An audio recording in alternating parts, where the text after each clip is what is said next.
Hello everyone, welcome to MG classes. I am Priya Jaiswal. आज हम start करेंगे चैप्टर 8। आपकी हिस्ट्री का चैप्टर 8 है, जो हम चैप्टर 7 अभी कंप्लीट किए हैं।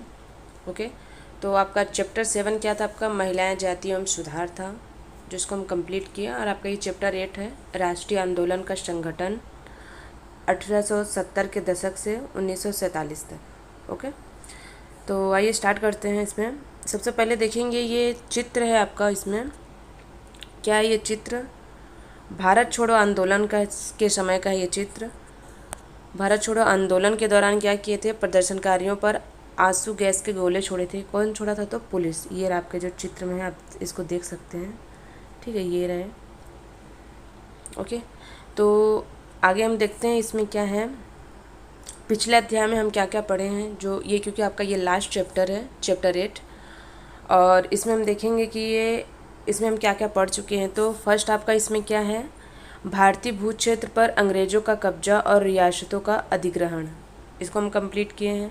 नए कानूनों पर प्रशासकीय संस्थाओं की शुरुआत, किसानों और आदिवासियों की ज़िंदगी में बदलाव, 19वीं सदी में आए शैक्षणिक बदलाव कैसे चेंज हुए हैं, महिलाओं की स्थिति से संबंधित वाद विवाद, जाति व्यवस्था को चुनौतियाँ, सामाजिक एवं धार्मिक सुधार, 1857 का विद्रोह और उसके बाद की स्थिति।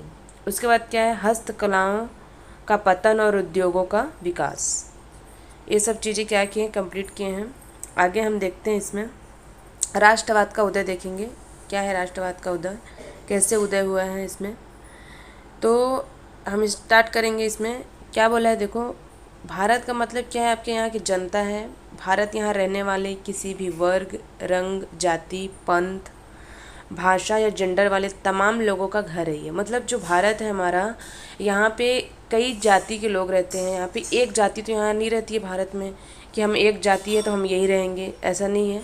कई जाति होते हैं, कई रंग हैं यहाँ पे। कोई गोरे हैं, कोई सांवले हैं, कोई ज़्यादा फेयर हैं, है ना, कोई डार्क ज़्यादा हैं। तो इस टाइप से हैं। और उनकी लैंग्वेज अलग अलग है, भाषा अलग अलग है, जेंडर अलग है, तमाम टाइप के लोग हैं।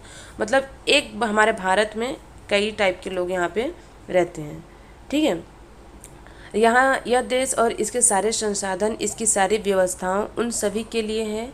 इस जवाब के साथ ये हमें एहसास भी सामने आया कि अंग्रेज भारत के संसाधनों पर वह यहाँ के लोगों की ज़िंदगी पर कब्जा जमाए हुए हैं। और जब तक यह नियंत्रण खत्म नहीं होता, भारत यहाँ के लोगों का, भारतीयों का नहीं हो सकता। क्योंकि भारत में भारतीयों का तो है ही, मतलब जो रहते हैं यहाँ पे, लेकिन क्या है, वहाँ पे अंग्रेज़ों का कब्जा है, जो कि अंग्रेज़ लोग कब्जा करके बैठे हुए हैं।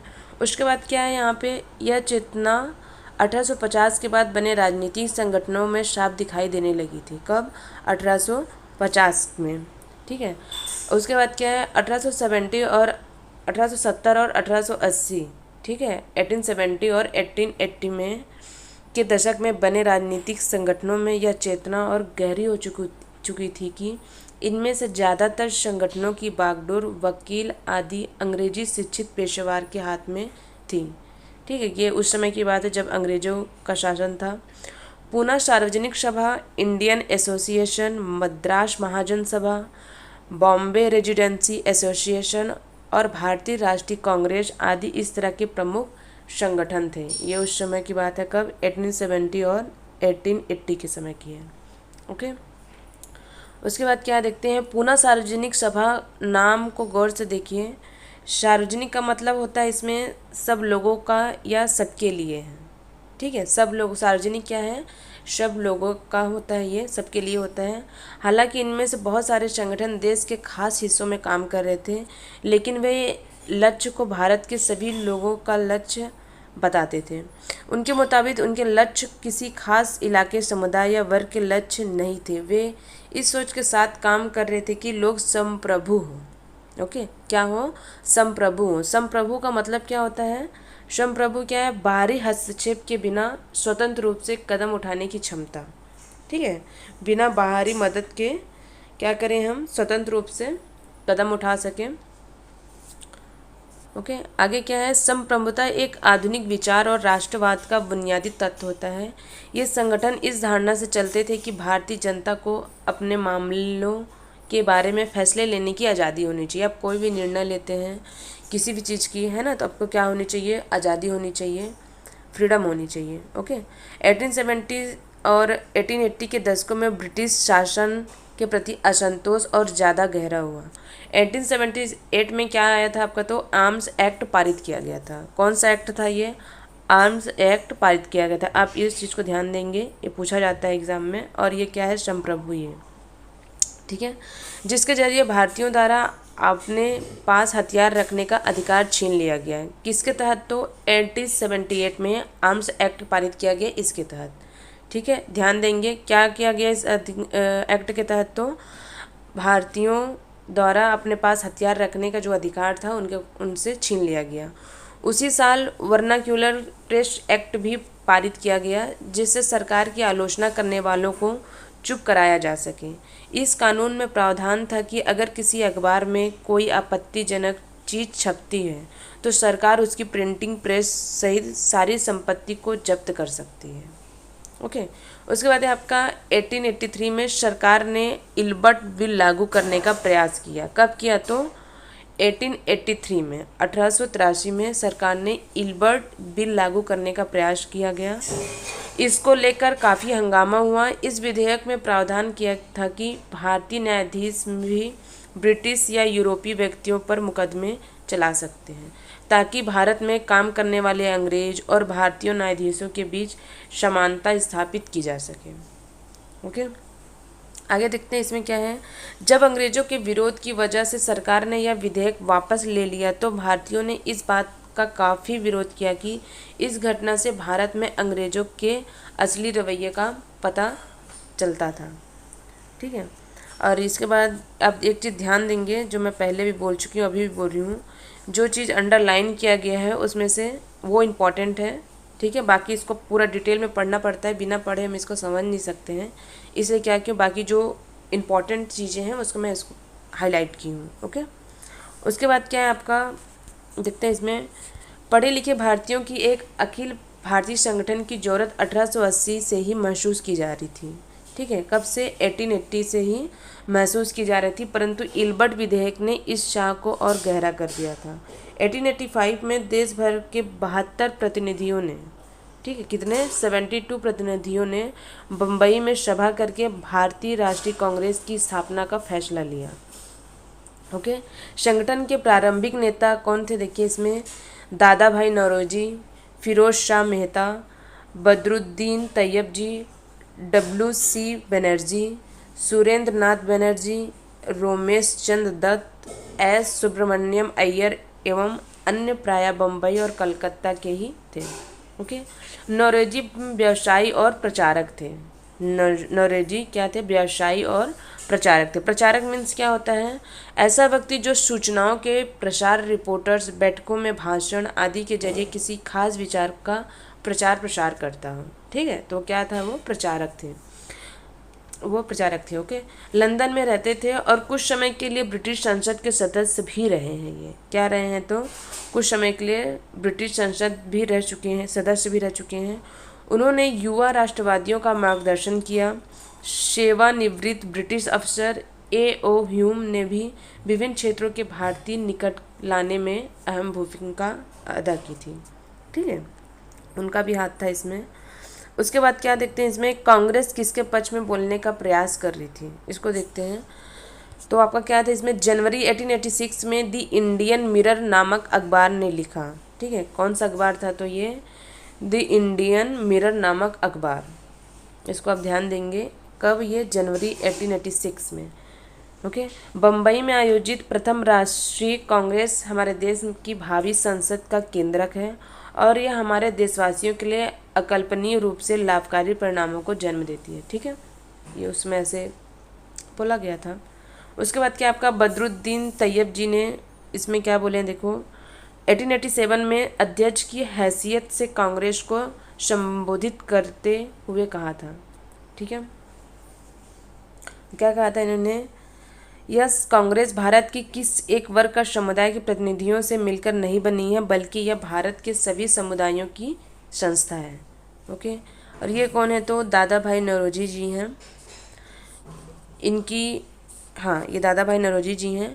नौरोजी जी की पुस्तक poverty and un British rule in India में ब्रिटिश शासन के आर्थिक परिणामों की बहुत तीखी आलोचना की गई थी। ठीक है, आगे देखते हैं हम। उभरता हुआ राष्ट्र। ठीक है, अक्सर कहा जाता था कि अपने पहले 20 सालों में कांग्रेस अपने उद्देश्य और तरीकों के लिहाज से मध्यम मार्गी पार्टी थी।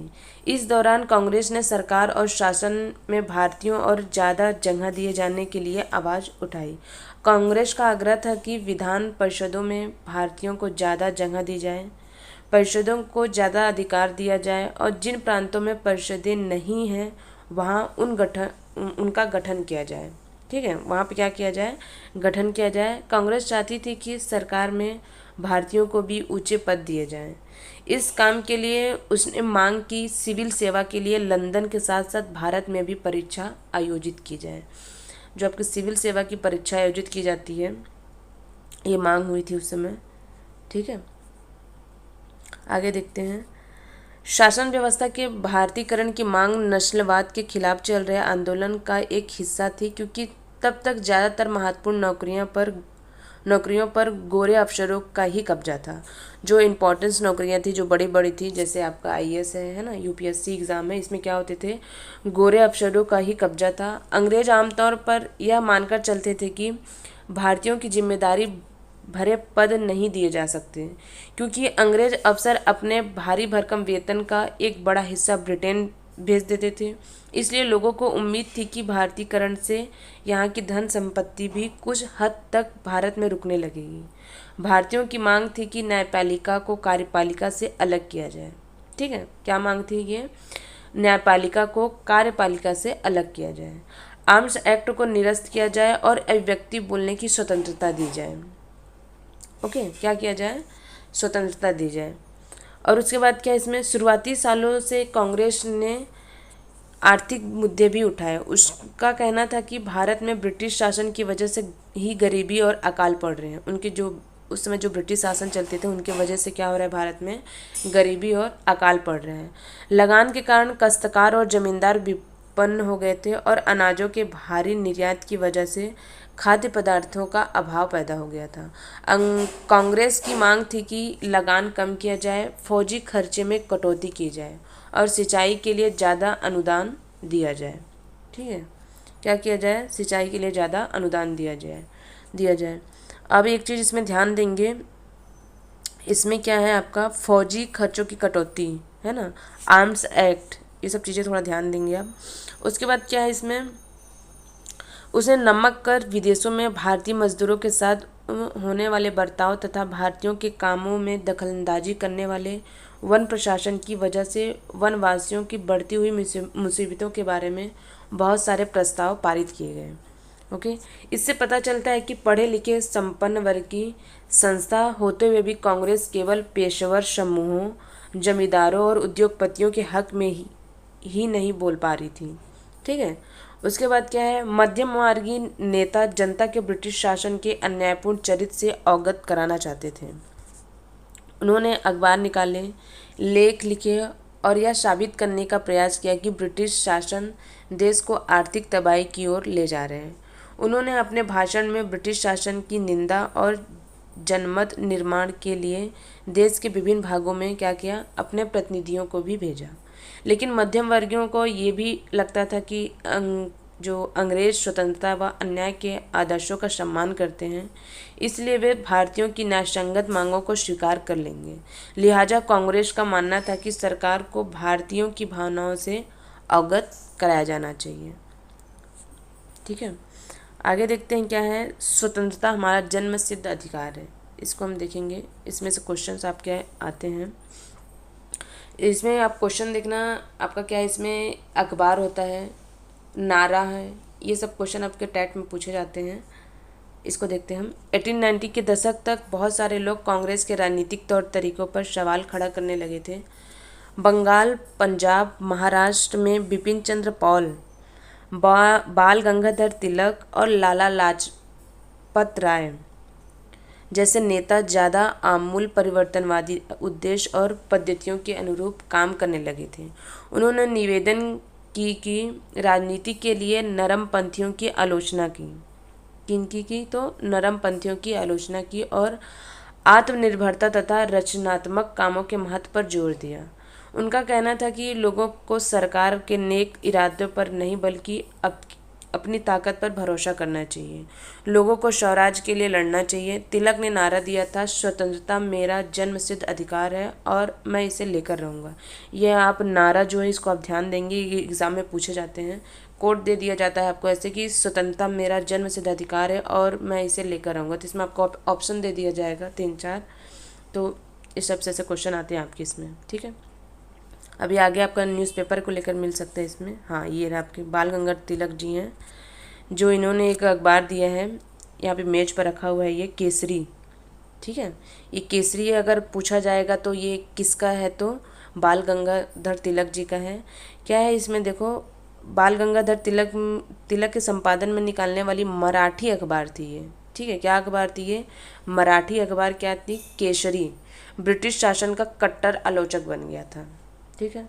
ये ऐसे पूछा जाएगा तो आपको कौन सा था, ये तो केसरी। किसका था ये? तो बाल गंगाधर तिलक जी का था, ठीक है। आगे देखते हैं। 1905 में 1905 में वायसराय कर्जन ने बंगाल का विभाजन कर दिया, ठीक। कब हुआ तो बंगाल का विभाजन, ध्यान देंगे, 1905 में वायसराय कर्जन ने बंगाल का विभाजन कर दिया। बंगाल का विभाजन कब हुआ? 1905 में। अब किसने किया? तो वायसराय कर्जन ने, ओके। ये 2 क्वेश्चन आपका इसमें। उसके बाद क्या है, उस वक्त बंगाल ब्रिटिश भारत का सबसे बड़ा प्रांत था। कौन क्या था? तो उस वक्त बंगाल ब्रिटिश भारत का सबसे बड़ा प्रांत था। उसमें क्या था? बिहार, उड़ीसा के कुछ भाग भी उसमें बंगाल का हिस्सा थे। कौन कौन से? तो बिहार और उड़ीसा। अभी क्या है, अलग है। उस समय क्या थे ये? बिहार और उड़ीसा, कुछ भाग भी उस समय बंगाल के हिस्से में आते थे। अंग्रेजों का कहना था कि प्रशासकीय सुविधा को ध्यान में रखते हुए बंगाल का बंटवारा करना जरूरी है। परंतु इस प्रशासकीय सुविधा का मतलब क्या था? इससे किसको सुविधा मिलने वाली थी? जाहिर है इसका ताल्लुक अंग्रेज अफसरों और व्यापारियों के फायदे से था, ओके। लेकिन सरकार ने गैर बंगाली इलाकों को अलग करने की बजाय उसके पूर्वी भागों को अलग करके असम में मिला दिया। पूर्वी बंगाल अलग करने के पीछे अंग्रेजों का मुख्य उद्देश्य ये रहा होगा कि बंगाली राजनेताओं के प्रभाव पर अंकुश लगाया जाए और बंगाली जनता को बांट दिया जाए। बंगाल के विभाजन से देश भर में गुस्से की लहर थी उस समय और बढ़ गई थी। मध्यम वर्गियों और आमूल परिवर्तनवादी कांग्रेस के सभी धड़ों ने इसका विरोध किया। विशाल जनसभाओं का आयोजन किया गया और जुलूस निकाले गए।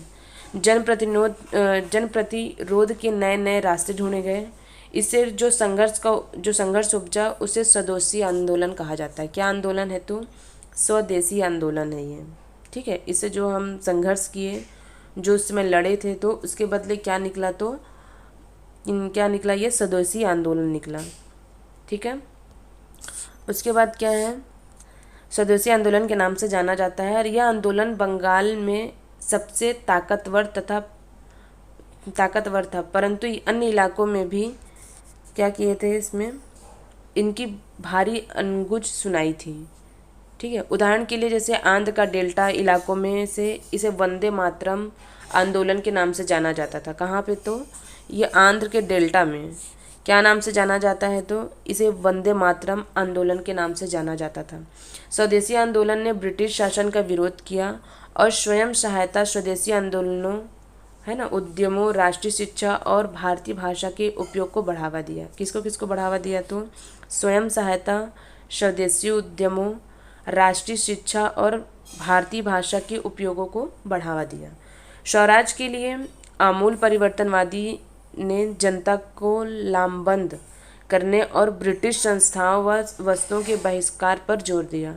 कुछ लोग ब्रिटिश शासन को उखाड़ फेंकने के लिए क्रांतिकारी हिस्सा के समर्थक थे। क्या थे? क्रांतिकारी हिस्सा के समर्थक थे। 20वीं शताब्दी के प्रारंभिक दशकों में कई दूसरी महत्वपूर्ण घटनाएं भी घटी, ठीक है। जैसे इसमें देखते हैं 1906 में मुसलमान जमींदारों और नवाबों के एक समूह ने ढाका में ऑल इंडिया मुस्लिम लीग का गठन किया। लीग ने बंगाल विभाजन का समर्थन किया। लीग की मांग थी कि मुसलमानों के लिए एक अलग निर्वाचिका की व्यवस्था की जाए। क्या किया जाए? तो एक अलग निर्वाचिका की व्यवस्था की जाए। 1909 में सरकार ने यह मांग मान ली। अब परिषदों में कुछ सीटें मुसलमान उम्मीदवारों के लिए आरक्षित कर दी गई, जिन्हें मुसलमान मतदाताओं द्वारा ही चुनकर भेजा जाना था। इससे राजनेताओं में अपने धार्मिक समुदाय के लोगों को अपना राजनीतिक समर्थक बनाने का लालच पैदा हुआ।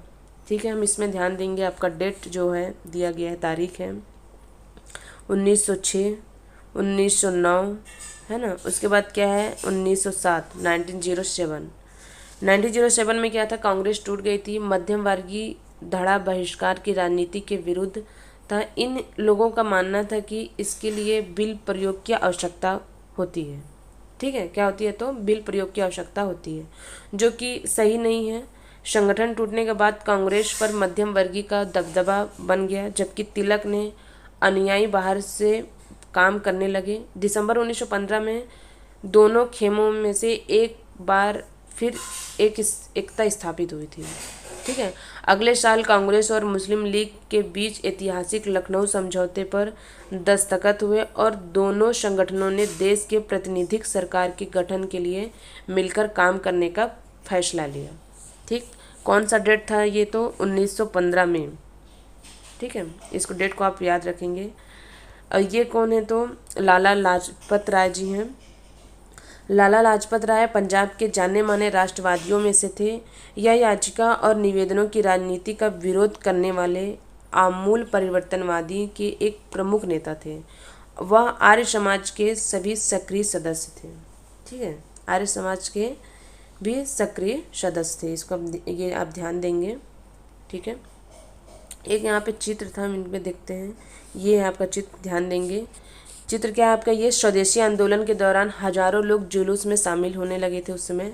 मतलब धीरे धीरे आपका जो स्वदेशी आंदोलन था क्या था? बढ़ने लगा था, बड़ा रूप ले लिया था। ठीक है, ये आप देख सकते हैं चित्र में। ओके, आगे हम देखते हैं इसमें जन राष्ट्रवाद का उदय देखते हैं। ओके, जन राष्ट्रवाद का उदय चैप्टर ये थोड़ा बड़ा है। ठीक है, इसको हम 2-3 पार्ट में कंप्लीट करेंगे।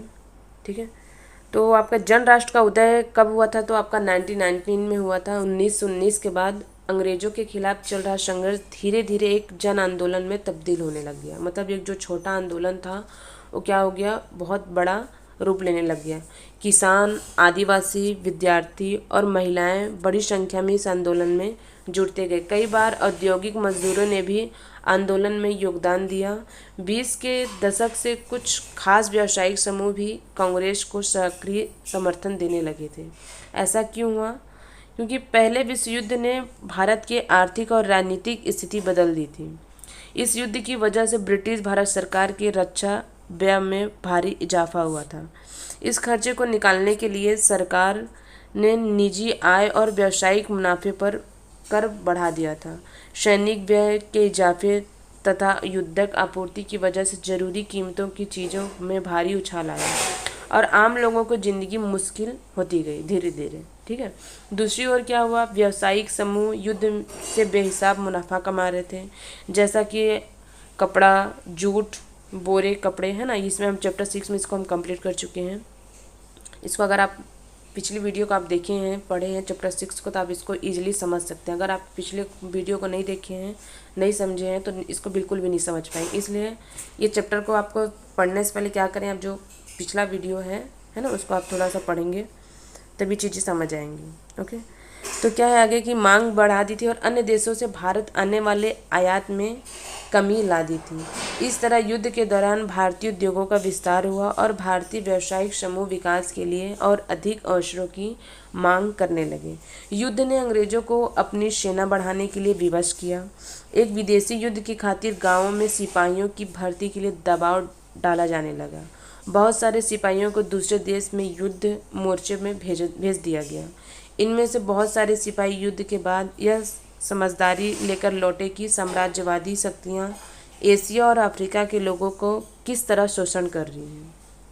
ठीक है, क्या कर रही हैं, शोषण कर रही हैं। फलस्वरूप ये लोग भी भारत में औपनिवेशिक शासन का विरोध करने लगे। इसके अलावा क्या हुआ आपका 1917 में 1917 में रूस में क्रांति हुई। ठीक, डेट को याद रखेंगे, रूस में क्रांति हुई और इस घटना के चलते किसानों और मजदूरों के संघर्षों का समाचार तथा समाजवादी विचार बड़े पैमाने पर फैलने लगे थे, जिससे भारतीय राष्ट्रवादियों को नई प्रेरणा मिलने लग गई।